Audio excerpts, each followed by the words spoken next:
In 1 Peter 1:7 from the Amplified Bible, brother theologians, it said that the genuineness of your faith might be tested. Just to see if you really have the kind of faith that you say you have. You can have faith when things are going well, but is that faith really real when you can't see your way through? That's the genuineness.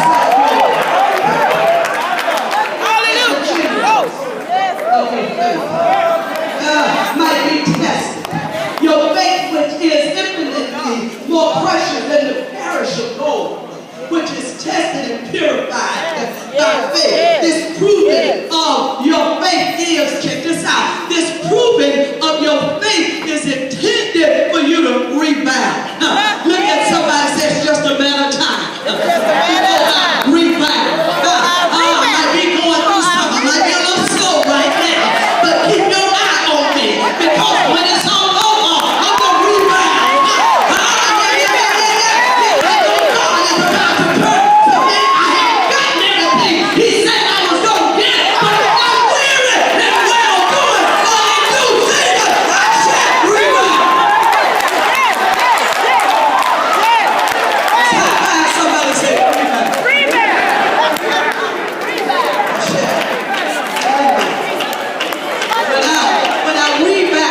When I rebound, the rebound shall be found to give Him praise, glory, and honor when the anointed one and the Messiah is revealed in what I'm going through.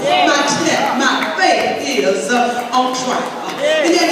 The prosecuting attorney really is the devil. Revelation 12:10 talks about Satan, not Lucifer, because now he's already been kicked out of heaven and fallen out of heaven as a light. He was not just a praiser. His whole body was made up of the praise. He didn't have to bring an organ or keyboard, but his body, when he was Lucifer, was made up of the praise. He was the key praiser.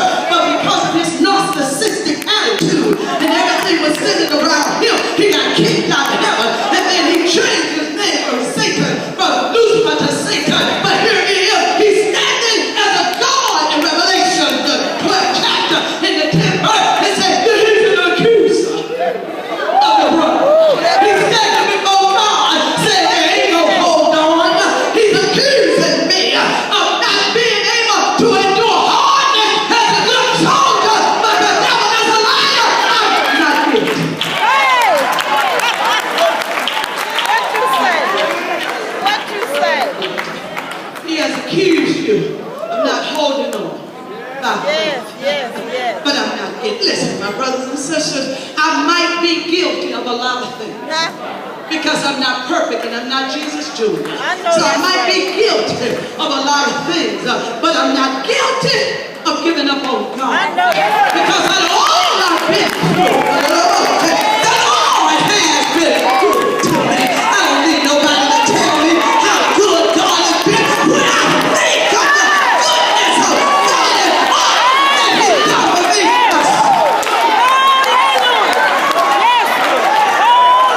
Just how glad somebody say my faith is on track.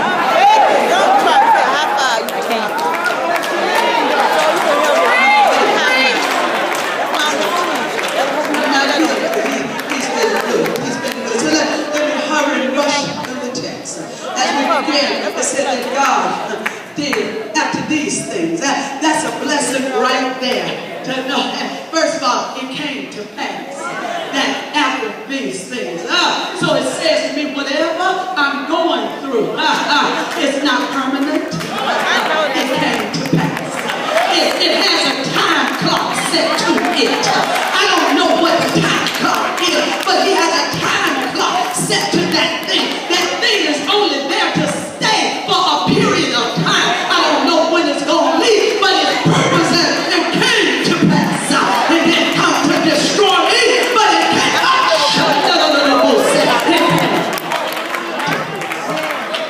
So after these things, God did prove. He did prove Abraham. He did test. Now check this out. God's test. Because we have people thinking with our our religious mentality that God doesn't examine us, or doesn't test us, that every time things happen to us that oppose us, we lay it on the devil or on Satan. But that's not true. This said that God, not the devil, not him, but God did test Abraham. And see, the difference is that Satan's test is to draw you to sin. But God's test is to find what's within. Yes, Satan wants you to sin, but God wants to prove what's within. So here God, he did test Abraham. He wants to see what's within. That's why in Deuteronomy, the 13th chapter and verse 3, it said, and the Lord your God is testing you. He's testing you to know whether you love the Lord your God with all your heart and with all your soul. God tests men to prove what's in their heart. God already knows what's in your heart, but he'll send a test so that not only will you know, but that others will know what's in your heart. It's God that does that. Because sometimes you can be speaking one way and then your heart can be in conflict with your mouth. So God will tell you. I can give you a prime example and I'm not going to dwell there, but you know Job. Y'all know the story of Job. Job and his wife. Check this out. Job and his wife went through the same test, right? They went through the same test. They lost their children. They lost their possession. They lost their wealth. And then Job was trying one step further. Right. Because he lost his health. He lost his health. But look how his wife responded to the test. His wife said, why don't you just curse God and die? That's how she responded to the test. But Job responded to the test in Job 2 and 10. Job said, shall we not indeed accept only good from God? And shall we not accept adversity? Job said, no. I'm not going to curse God, but I'm going to maintain my integrity because Job said, if there's hope in the stump of a tree, surely there's hope.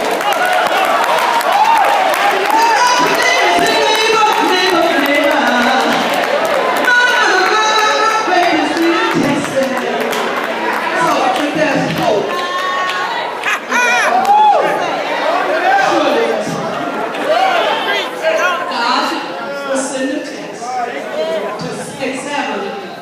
what's in your heart. Because check this out.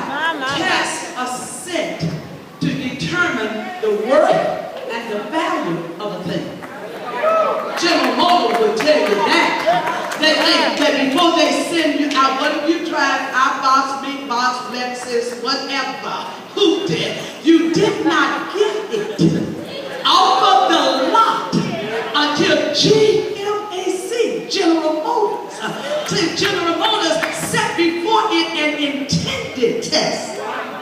It designed hills and mountains and walls for it to run into. It designed chaotic situations for it to have a wreck so it would know what it was worth. And it didn't design it so that the automobile would be kicked off the lot, but he wanted it to be so when you got it, you wouldn't have to worry about what was happening because the master builder has already taken it.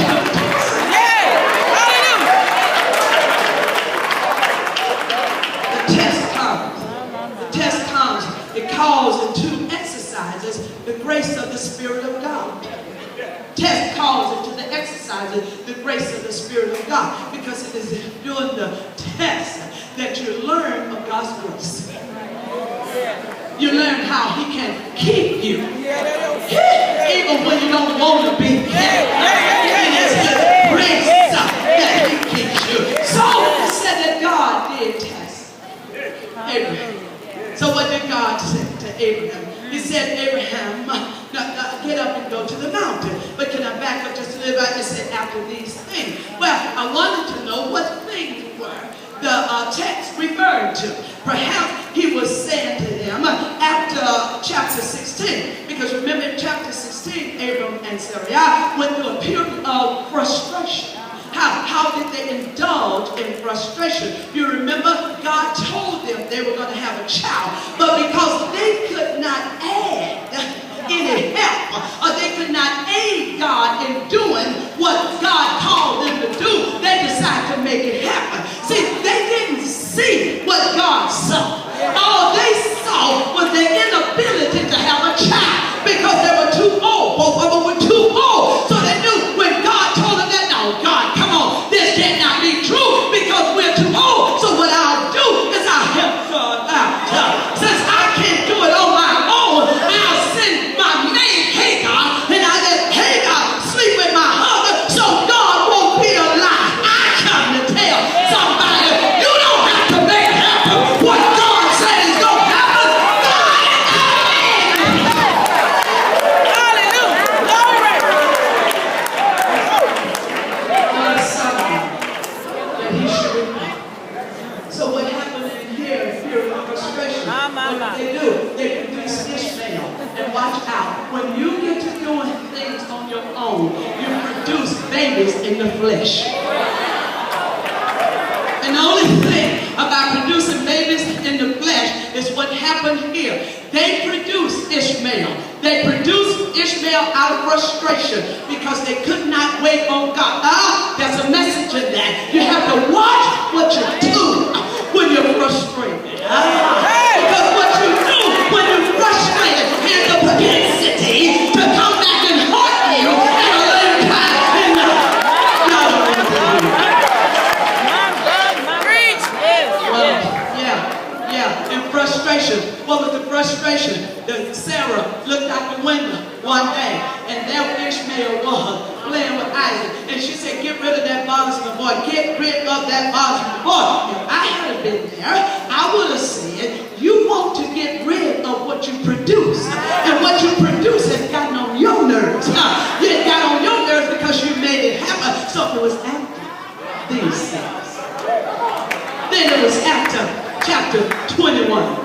After 21, when he spoke to Isaac and brought Isaac on the scene, he had to speak to their possibility. Because as I was stated, neither one of them had what it took in order to produce what God said was going to happen. I just come to tell somebody in Waco, Texas, God is about to resurrect your dead possibility.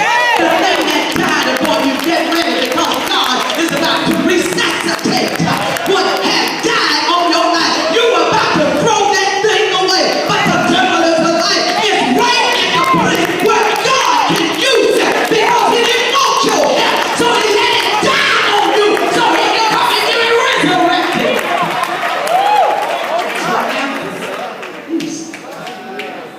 God did. Just look at somebody and say, neighbor, I told you.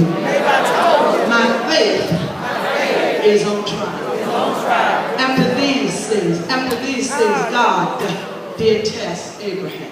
God said to Abraham, get up, Abraham, and go up to the mountain, up to the high place, go up to the dome, where I will show you to go. Now, here goes, let's go into the courtroom of Genesis. Here Abraham is getting the word from God, and the enemy comes and accuses Abraham of not being able to carry out the mandates of the Lord Jesus Christ. In other words, the enemy accused Abraham of ignoring God's commandment. Abraham said, not guilty.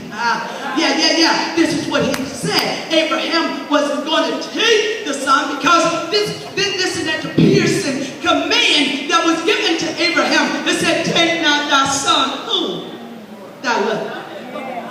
Take not the son that's on your heart. And then, not just your son, but who? He says, get rid of your laughter. Get rid of what makes you laugh. Because Isaac's name meant laughter. Get rid of what brings you joy and happiness. Get rid of what it took you a long time to get it. Now I want you to get rid of it. They said that you weren't going to be able to do it. But now I put you on Front Street and told you to give up what the people say you didn't deserve to have anyway. But now, what do you do when he requires you to give up something? Because the enemy is going to come. Somebody that's here tonight, the enemy has accused you of ignoring God. man, but I'm not guilty. Whatever God tells me to do, that's what I'm going to do. This is what Abraham said. When you listen to the language of Abraham in Genesis as it relates, you have to travel to the New Testament and go all the way to the book of Romans in the 4th chapter, where it said, who against hope believed in hope. For he staggered not at the promises of God through unbelief, but stood strong in faith, giving God glory, being fully persuaded through whatever the Lord had promised. He's able. He's able. He's able. Just tell 2 people, he's able. He's able. He's able. He's able to perform. So the devil is a liar. Abraham got up. He got up without hesitation, question, and even without fanfare. Abraham did the unexpected. What was the unexpected? The unexpected was the fact that he did what God told him to do in the midst of chaos. Somebody that is here today, this is your season to do the unexpected. The devil say you don't have the courage to do it. You don't have the wisdom to do it. You don't have the resources to do it. But you need to look at them down on the ground and say, I'm not guilty. I'm not guilty of waiting on resources. I'm not guilty of waiting on approval. I'm going to do what God tells me to do because he's able.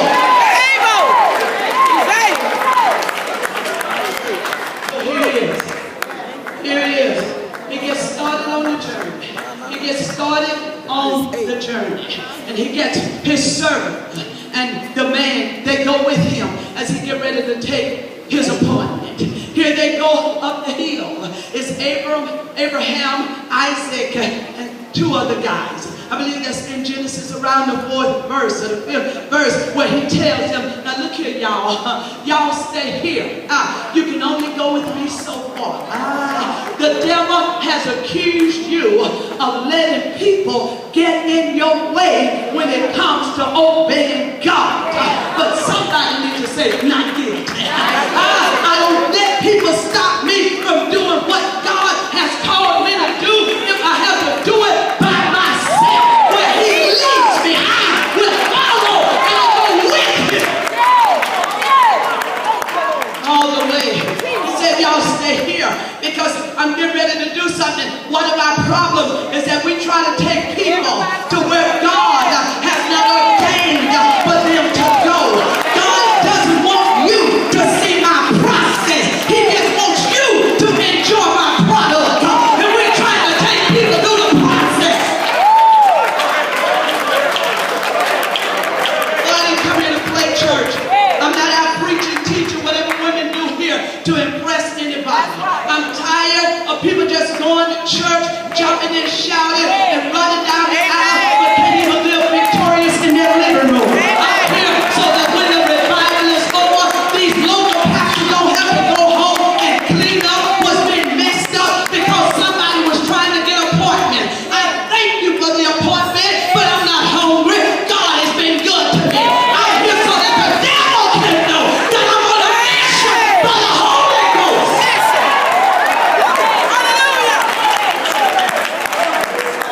I ain't trying to take people with God. Tell the praise and worship leader, stop sweating your dude. Stop sweating your suit. Trying to get people to go to the mountain. I'm not here to help you to get you to praise him. I'm not here to coach you into praise him. I'm not here to fuss at you so you can praise him. If anything, I'm here so you can watch me praise him. Look at somebody and say, watch me praise him. I don't need a drum. I don't need an organ, but I got praise. I come to get it out. Somebody say,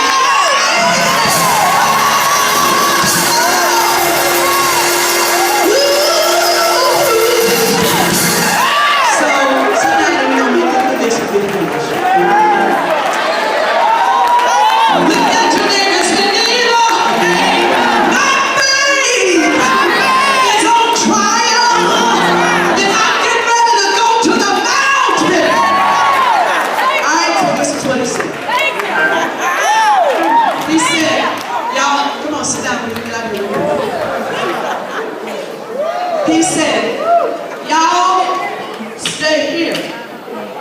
what he said. He didn't even give him a prophetic word. He said, y'all stay here. I and the lad are going yonder, worship, and come again. That wasn't prophetic, that was faith.